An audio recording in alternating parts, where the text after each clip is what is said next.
And so Tom knows more than me about quarterback play. Tom knows more than you, believe it or not, with quarterback play. But Tom and I have one agreement on quarterback play. I've been doing this for 30 years, and I have always held quarterbacks to a different standard. I don't care if you're goofy as a corner, a Mike linebacker. I need my quarterback to be an adult, a grown-up, and humble. I see Will Levis gun show, hard pass. I don't think I've ever been wrong in terms of the ultimate result on quarterbacks I've strongly bailed on due to silliness, immaturity. I don't think I've missed. They're either reaches or it's a bust. Humility mattered. So when I see Drew Lock's need to be cool or Cam's ego or Manziel's immaturity, and I think Johnny's probably a great guy in person.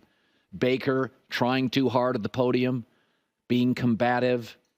Yeah, hard pass. Will Levis gun show, hard pass. All those guys disappointed. Some bust. Even Cam never had back-to-back winning seasons. It matters. It's unfair. Pro sports, especially quarterback, is sort of unfair. You got to be a grown-up at 22 years old. You're the face of the franchise. It's a $7 billion franchise. You don't at wide receiver. You don't at corner. Maybe you don't at right guard. You can be kind of beer-chugging, goofy guy, life of the party. That's okay. Even my backwards hat theory, I've never cared who else wears it. Just the quarterback, Wednesday podium. And it drives people nuts. You know who it drives nuts? Frat boys, who at 22 were never asked to be an adult. So I get it. There's a way to do things. He's right. You're wrong. Tom's right. There's a way. That's why optics matter for a pilot, a surgeon, a high school principal, a dean of a college, a quarterback. There's a way to play the position. We don't ask that of corners, wide receivers, tight ends. I kind of like my tight end to be squirrely, to be Gronk, to be Kelsey. I kind of like it. I kind of like my linebacker to be reckless. I'm not sure if he's all there. I like that. But quarterback's different. Surgeon is different. Chief of staff is different. I've said it before. I want my presidents to be presidential. It sends a message, and my quarterbacks to be quarterback-heel. I would take two players. Baker Mayfield and Geno Smith came into this league kind of immature. One was a bust, and one didn't work as well as he should have. Yet the same guys, Geno and Baker, when they kind of stepped back, grew up a little bit, highly effective. Geno got paid. Geno grew up. It wasn't that he could throw the ball further or he was so much more mobile. It wasn't that Baker suddenly grew and had a cannon for an arm. It was the adult part. It was the grow-up part that changed Baker and Geno. I went on this show and said, absolutely, I would sign Baker to a franchise quarterback because he's grown up. He owned his crap. He's out of the frat boy stage. Nick Saban said, Manziel's going to work in the NFL. I'm like, no shot, undraftable. Some guys now bring the adult thing, Tim Tebow, but they're not talented enough. That's a different argument. But I do appreciate Brady acknowledging there is a way to celebrate, a way to act, a way to lose, a way to be a teammate. Humility. I've been on this for 30 years. That's why I say when I watch guys, it's not just the arm. It's like, are you ready for me to build around? And in most cases, the answer is yes. Some of these guys don't work. They're not good enough. But a lot of these guys are good enough, and they don't work because they don't work at the stuff like the way, the optics, the press conference, what to say. I'll tell you, one of the best ever was Eli Manning. Eli Manning is talented. Not Mahomes talented, maybe not this, that, or the other. But Eli Manning wouldn't talk as much after wins. But he was always available to the tough New York media, always after losses. Eli was 23, going on 43. Peyton had more talent, but both understood there's a way to play the position. Yeah. So This is always an interesting conversation to me, and one that I wholeheartedly agree with, without a doubt.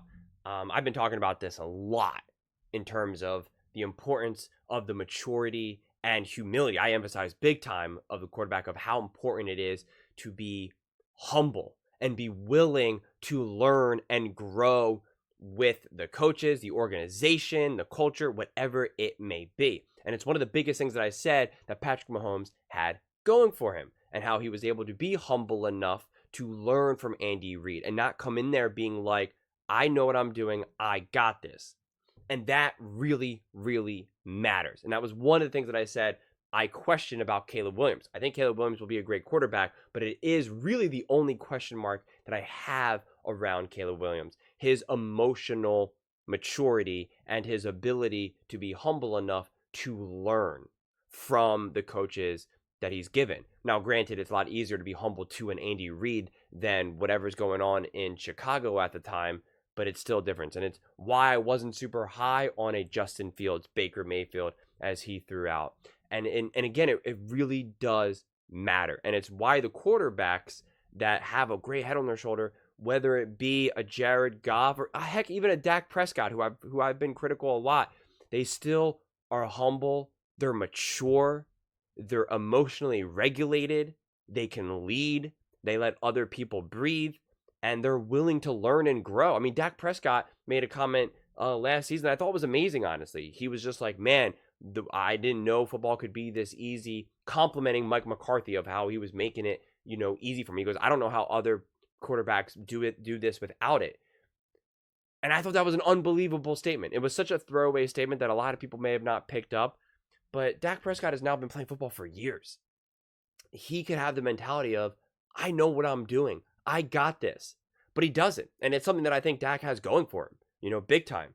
And CJ Stroud was put in such a perfect situation with the Texans to be that person who can learn and grow, but also in a great supportive environment with a great new up and coming defensive minded head coach, but then also a great up and coming offensive coordinator.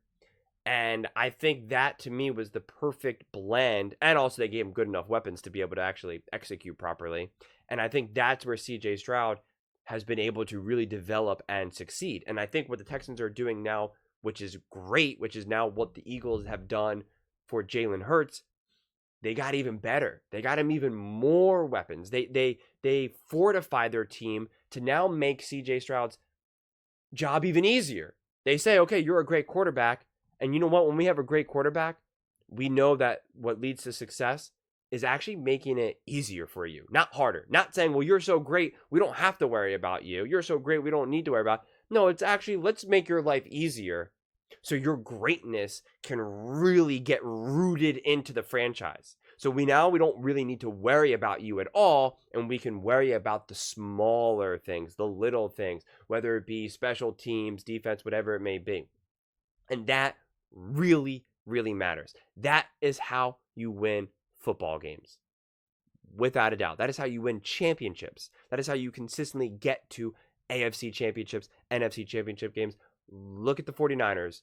Look at the Chiefs. Look at the Eagles for the last X amount of years. Like, that's what happens when you have that solidified. And so, the question was, clear Stroud can lead a franchise. Like, of course, it's not even a question. Of course.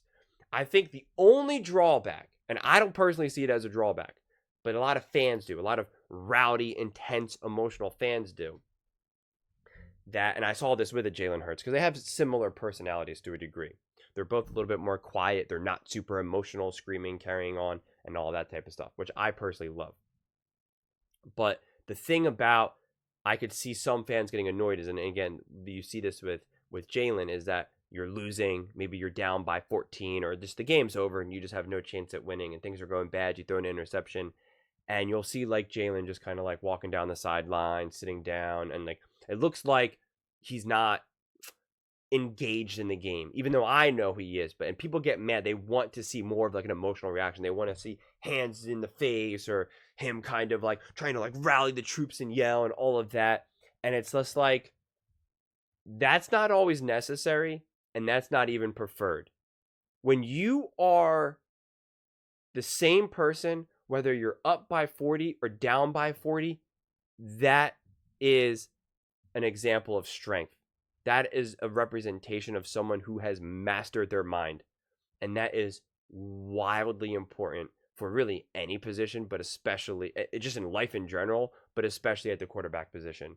Because my God, is there so many highs and so many lows when you are the face and the quarterback of an NFL team. So I will take that any day. And it's why I ding someone like Lamar Jackson, because you're in the middle of an AFC championship game. And I just said this in the video that I recorded today. The game, it was like a 3-point game, a 7-point game. Clearly, the Ravens can win this game. And you have Lamar Jackson kind of like slamming his helmet on there. I forget if he like slammed the football or his helmet or his hand like on the ground. And it was just like, you can't do that. It seems small. And you could say, well, he's passionate. You want to see that. And it's like, not at that time. You're the leader. Everyone's looking at you. You are not giving confidence to the team right now. So when they're looking to their leader, when their leader seems to be uncomfortable and unhappy, that makes everyone else unhappy and uncomfortable and doesn't believe. But when your leader is just like, all right, yeah, I threw an interception. It's all right. We got this. Defense is going to get us the ball back. Just wait. I saw something that drive. I saw something. I was just a second late. I made a mistake, but we got this. That is a completely different energy than everything's completely collapsing around me. We're not going to be able to win. What am I going to do? That doesn't give you confidence. So to me, that is one of the biggest things that CJ Stroud has going for him. And why I'm against these strong conviction opinions about a player pre-draft, from college. Because people were saying that CJ Stroud was not smart enough, or he couldn't process. I forget what test he didn't do well on, and so he didn't have fast enough processing speed, whatever it may be. And I get it. There's probably technically truth to those tests and how they can contribute to evaluating anyone, let alone a quarterback. But it's just not the whole story. It's just not. And the perfect example of this is, I can use my one brother as an example. He can't pass a test for anything. He can't. He's not good at that type of stuff. Not at all. He is cut from the blue collar, couldn't make it through college, all that type of stuff. But get him talking about things that he deeply understands, whether it be more manual labor type stuff, whether it be like something like cars, or he installed garage doors, or other things that he's passionate about, whether it be like woodworking or things. The dude knows everything you could ever know. You would think that he is a super genius, that he is a mad genius. So it's just like, you can't just evaluate people on this one note perspective. It's just not the way life works. So I think it's always tough when we try to make such firm convictions about a quarterback or a position that, any player really in the draft, that he's going to be a bust. He was overdrafted. He was underdrafted, whatever it may be. It's just, you have to see how things unfold, see what situation they go to, see the type of character they prove to be, because they are changing. They are growing. They're 22, and then before you know it, they're going to be 25. How do they grow? How do they mature? How do they face adversity? How do they overcome adversity? How do they deal with praise and worship? That's a big thing that Patrick Mahomes has going for him. He's being worshipped and praised and all of that, and he's dealing with it very well. He's not going off the deep end. A lot of players go off the deep end. That's what happens when you see wide receivers getting paid. They go nuts, right? And it's obviously a little bit less of the norm for a quarterback, but it's certainly possible. So yeah, I really think CJ Stroud is in a great position. I think the Texans are in a great position. And I just made a recent Nico Collins video about the Texans as a whole and what they're capable of doing. And I really think that the sky is the limit for the Texans. And I think for years to come, they will be battling with Josh Allen, Patrick Mahomes, Lamar Jackson, Joe Burrow. Like, I think for years to come, it's going to just be those teams competing, and it's going to be hard. And listen, other teams are going to be coming as well eventually. The Chargers, the Broncos, the Colts. Like, I think the AFC is going to be really fun. I think the NFL is in a great position to be super competitive for years to come, and the Texans will absolutely be at the top of the list for that. But those are just my thoughts. I'd absolutely love to hear yours. What do you guys all think? Do you think that it's clear that CJ Stroud can lead a franchise? And what do you think about Colin's perspective of the importance of maturity and humility for a quarterback, as well as the lack of those traits for other quarterbacks and the potential lack of success. Let me know in the comments below. I read every single comment, so whether you agree with me or disagree with me, either way, let's get in some discussions, let's get in some fights, but ultimately, let's just have some fun. And please do consider subscribing. We are building an amazing community here, and I'd absolutely love to see you part of it. I want to build something that we all genuinely feel connected to, something that we're really excited to be part of, and I think we're well on our way to doing it. And please don't forget to give this video a thumbs up, as it really does help with the visibility and the algorithm. Thank you so much, and see you next time.